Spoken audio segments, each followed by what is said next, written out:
Fala galera, tudo bem? Como vocês estão? Aqui é o João, sou estudante de Medicina e enfermeiro formado pela ESCS. E nesse vídeo eu vim falar um pouco, fazer uma espécie de conversa com vocês sobre a prova CAPES Talento Universitário desse ano de 2024. Sobre o que é essa prova, quais são os objetivos dessa prova, qual a premiação, como é que funciona todo esse processo até ser premiado, como é que foi a prova, como são as questões. Enfim, eu vou conversar um pouco sobre cada um desses tópicos com vocês e vai ser bem tranquilo aqui. Eu separei aqui o edital para estar lendo um pouco com vocês, e eu achei interessante os objetivos desse prêmio, né? Quais são os objetivos dessa prova, Talento CAPES?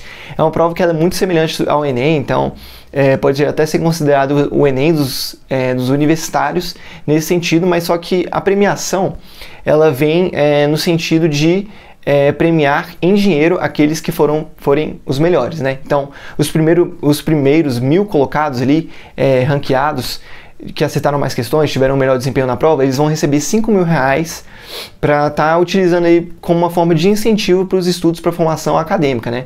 É um dos objetivos desse prêmio CAPES. Mas ele tem como objetivo aqui reconhecer o desempenho dos estudantes relacionado bem ali ao reconhecimento das competências cognitivas de cada estudante que entrou no ensino superior. O ensino superior pode ser o público ou o privado. Essa prova só quem pode fazer é quem está no ensino superior, né? Entrou esse ano, ou no ano que você estiver vendo esse vídeo, e tiver feito o Enem do ano anterior. Então, por exemplo, eu fiz o Enem de 2023 e entrei em Medicina, né, na faculdade em 2024. Então, eu posso estar fazendo essa prova. Eu pude e eu fui, né, fazer. Então, uma pessoa que, por exemplo, entrou na faculdade esse ano, mas não fez o Enem do ano passado, não pode realizar essa prova, entendeu? E é nesse sentido, assim, são os critérios para participar. Além disso, um dos objetivos desse prêmio é subsidiar pesquisas para a formação acadêmica. Ele usa os resultados para entender como é que é o perfil de estudantes de cada região do Brasil. Ao contrário do Enem, que tem um número ilimitado de inscrições, né, milhões de inscrições, o CAPES ele não tem esse número. Se eu não me engano, são 24 mil estudantes que podem participar, mas só 1000 são premiados. E assim, eu vi aqui que, por exemplo, no DF, que é onde eu estou fazendo, né, onde eu vivo aqui e tudo mais, só tinham 950 vagas. Então, essa era a quantidade de pessoas que poderiam fazer essa prova aqui no DF. E daí, em outras regiões do Brasil, tem outras vagas, tem outras quantidades. Por exemplo, em Maceió tem 600, em Salvador tem 950 também, em Fortaleza 1.400, enfim. Vai muito da quantidade de pessoas ali que estão no ensino superior e que estão aptas a fazer essa prova, né? Porque tem que fazer o Enem e tem que entrar no ano que a prova vai ser realizada. Mas enfim, então eles fazem essas pesquisas para entender a formação dos estudantes no Brasil. Eles querem saber quem são os estudantes que vão estar começando agora a vida universitária, né? A vida do ensino superior. E para isso eles aplicam essa prova. E quem faz essa prova é só uma das primeiras... Eles colocam assim no edital, que é tipo a primeira prova a ser realizada, e que o estudante que participou dessa prova ele pode ser chamado para outros questionários também do INEP e tudo mais. E assim, conversando com os meus colegas e vendo até o jeito que a prova parece que são questões do Enem que eles vão testando na gente, sabe? A prova ela é feita de 80 questões, 20 questões, né, de cada área do conhecimento. Então, são 20 questões de linguagens, 20 questões de humanas, 20 questões de natureza e 20 questões de matemática. O nível dessas questões é entre o nível fácil e médio. Mas uma coisa que é muito interessante é que eu estava conversando com os meus amigos depois da prova, e cada um deles tiveram uma prova muito diferente da minha. Então as questões que eu tinha não eram as mesmas questões que eles tiveram. E vice-versa, né? Então isso muda com uma forma como eles realmente fazem a avaliação ali do desempenho desses estudantes. Mas na minha prova em específico, por exemplo, teve questões fáceis e médias e 1, 2, 3 questões mais difíceis assim.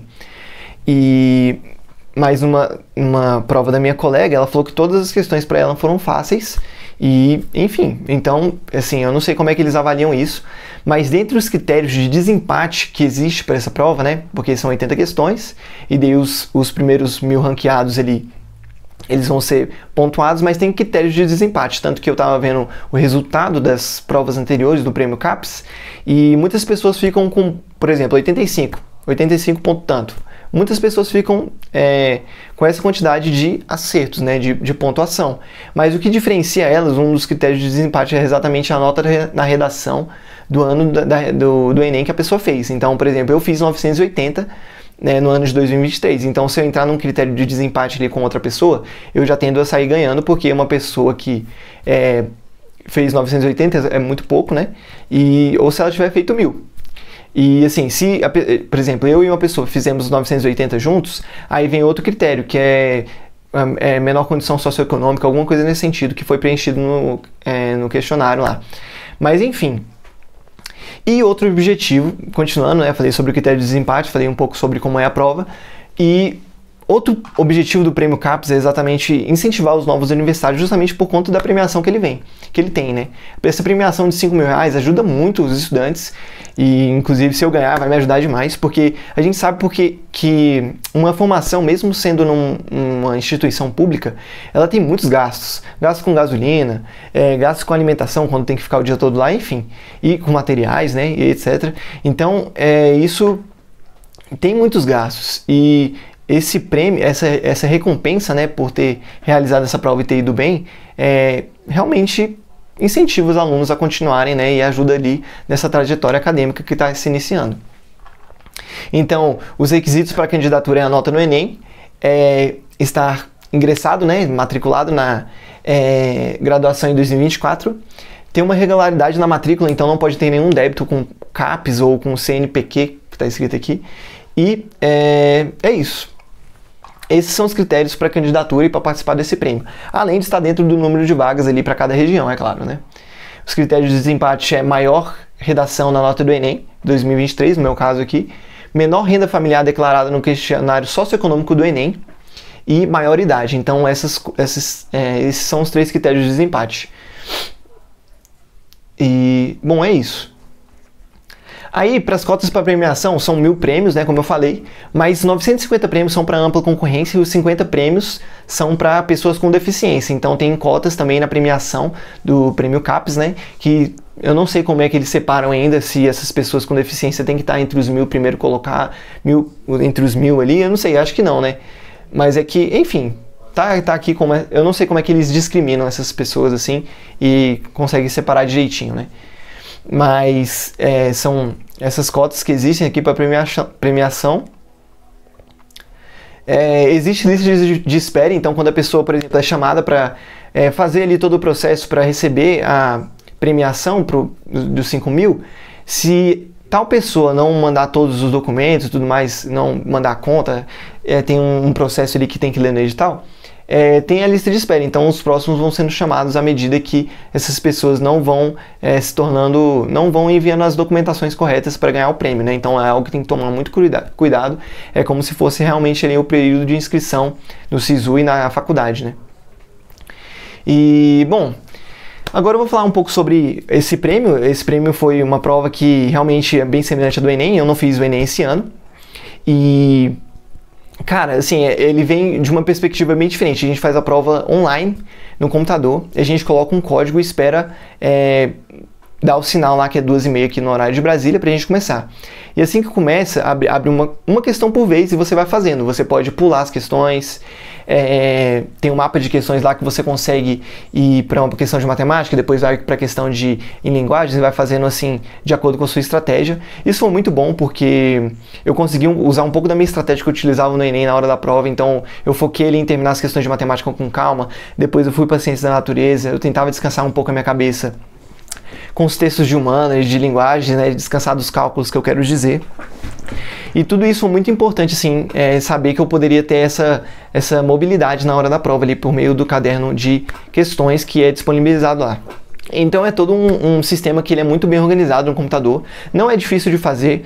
A única coisa que eu achei que me incomodou bastante foi o fato da gente fazer a prova toda online, né, e ter uma folha de rascunho aquela semelhante ao segundo dia do Enem. Então eram 4 folhas, né, frente e verso, não, eram 2 folhas frente e verso, e assim, chegou uma hora que acabou a quantidade ali que eu podia escrever, e isso atrapalhou muito os meus cálculos. Eu comecei a ter que fazer um rascunho em cima do outro para conseguir fazer as questões que ainda faltavam, né, ou questão que eu precisava voltar, e isso meio que me atrapalhou um pouco.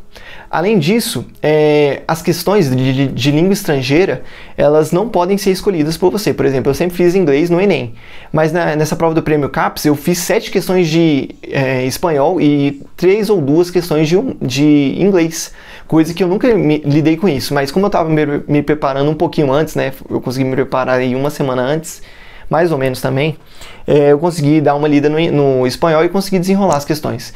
E as questões, elas não são totalmente fáceis, mas elas também não são difíceis, né? Mas exige ali muita atenção.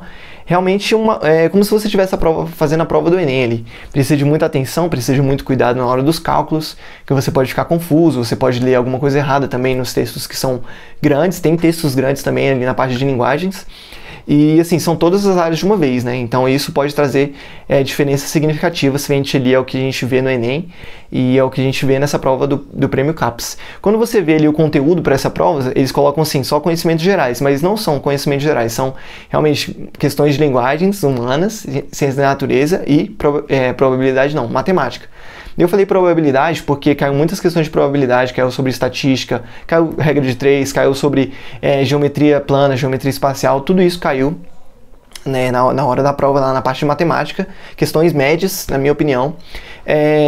Na parte de ciências da natureza, caiu sobre termoquímica, caiu sobre eletrodinâmica, caiu sobre radioatividade, caiu algumas coisas lá de biologia, ecologia, né? Enfim, foi uma prova que foi boa de fazer. E ela estava desafiadora do jeito que acho que era proposto, porque são universitários que vão estar fazendo a prova. Teoricamente não tem mais ninguém estudando para o Enem e já tem a questão da prática de prova também, que já estava um pouco já defasada, porque a gente faz a prova no final do ano, né? Então meio que já passou um ano desde o último Enem que a gente fez, enfim. Para algumas pessoas, né? Algumas pessoas trabalham com o Enem, então elas estavam mais acostumadas. Algumas pessoas dão aulas particulares, então estavam acostumadas também a fazer questões ali, estavam mais por dentro, e eu acho que essas pessoas tiveram algum privilégio mesmo em realizar essa prova. E assim, eu acho que é uma boa prova, é uma prova que não é muito conhecida, né? Esse Prêmio CAPES Talento Universitário, mas eu acho que ela tende a se tornar ainda cada vez mais conhecida aí com o passar dos anos e tende a ser um bom instrumento para o INEP testar questões novas, assim, porque são questões exatamente do Enem. Eu estava fazendo uma prova totalmente diferente da prova dos meus colegas, então eu acho que eles puderam testar boas questões e puderam realmente ver como é que está o nível dos estudantes universitários ali que participam, né, dessa prova. Além disso, eu recebi um e-mail em que eu poderia ter participado de um questionário que você receberia R$400 só para participar ali do teste de itens, exatamente esse o nome. Estudo de comportamento diferencial de itens do INEP, em que eles pegam ali os itens que eles querem trabalhar possivelmente no Enem, nos próximos Enems, e testam com aquelas pessoas que já passaram para a universidade. Isso é muito interessante, eles recompensam assim com R$400 só para ir fazer, só para ir participar desse questionário, participar dessa prova, e posteriormente, se você ficar entre os 600 primeiros desse estudo diferencial de itens, você recebe R$2.000. Então, são realmente incentivos ali que o governo, né, que essas instituições vão promovendo para fazendo pesquisas, estar melhorando aí o Enem dos próximos anos. Então, eu gostei de ter participado desse Enem Talento Universitário. Eu não vou participar desse estudo comportamental de itens, estudo de comportamento diferencial de itens, porque eu perdi as inscrições, então eu estava estudando para outra coisa, estava estudando ali para minha prova e tudo mais, e eu não consegui fazer a inscrição a tempo para esse estudo de comportamento diferencial de itens, mas eu espero aí que nos próximos dias eu consiga participar de outros questionários, consiga uma grana também com isso, e consiga ajudar também na construção dos próximos Enems aí. Mas assim, são realmente questões bem padrão assim do Enem mesmo, e é bom ser recompensado por isso, né? Espero que dê tudo certo, espero que eu consiga esses R$5.000, espero que eu esteja entre os 900 primeiros ali, para não ter nenhum erro, né? E é isso, pessoal. Se você entrar na faculdade, se você estiver vendo esse vídeo aí e estiver procurando alguma coisa sobre essa prova, saiba que se você se preparou bem para o Enem, você pode ir revisando algumas coisas para o Enem, fazendo algumas questões até o dia da prova, que você vai conseguir sair muito bem.